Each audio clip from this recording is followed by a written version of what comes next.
Turn பண்ணியிருக்கிறான். லெஃப்ட்ல திரும்ப வேகம்ல போய் அடிக்கிறான்.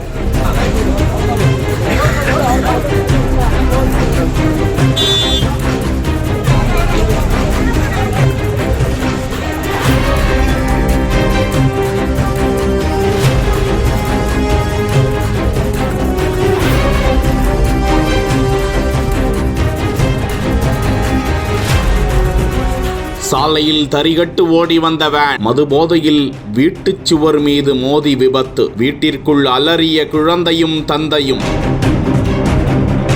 நாமக்கல் மாவட்டம் ராசிபுரம் அடுத்த கட்டநாச்சிப்பட்டி பகுதியை சேர்ந்த தாமரை கண்ணன் என்பவருக்கு சொந்தமான வேன் வாடகைக்கு விடப்பட்டிருக்கும் நிலையில் அதனை வாடகைக்கு எடுத்துச் சென்ற 29 வயதான சரத்குமார் என்ற இளைஞர் அப்பகுதியில் விளைவில் அதிவேகமாக திரும்பிய போது வீட்டின் சுற்றுச்சுவர் மீது இடித்து வீடு முழுக்க சுவர் இடிந்து விழுந்து சிதறி அப்பகுதி மக்கள் பதற்றத்தில் ஓடி வருகின்றனர். அப்போதுதான் வீட்டின் வெளியே கயிற்று கட்டிலில் குழந்தையோடு படுத்திருந்த நிலையில் கனப்பொழுதில் தந்தை குழந்தையை தூக்கி கொண்டு விலகியதால் இருவரும் அதிர்ஷ்டவசமாக சிறு சிறு காயங்களோடு உயிர் தப்பினர். வேனை ஓட்டி வந்த சரத்குமார் கீழே இறங்கி தப்பி ஓடி விட்டாராம். அந்த இடத்தில் குவிந்த ஏராளமான பொதுமக்கள் இது குறித்து தகவல் அளிக்க சம்பவ இடத்திற்கு விரைந்து வந்த ராசிபுரம் காவல்துறையினர் காரை பறிமுதல் செய்து சரத்குமாரை தேடி வருகிறார்கள். தப்பியோடிய சரத்குமார் மது போதையில் இருந்ததாக அப்பகுதி மக்கள் குற்றஞ்சாட்டியது குறிப்பிடத்தக்கது.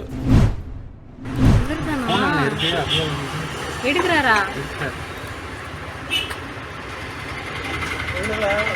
அதுல வச்சு அப்படி எடுக்கிறாரா?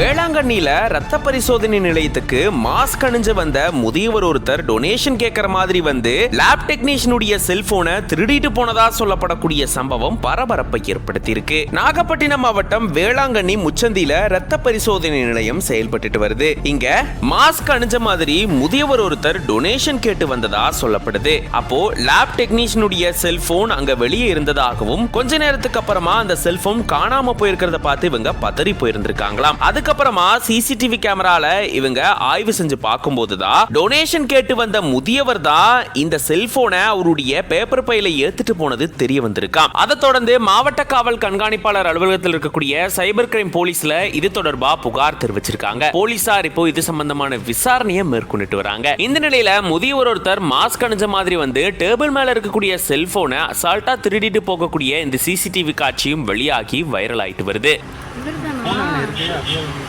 எடுக்கிறாரா? அதுல வச்சு அப்படி எடுக்கிறாரா?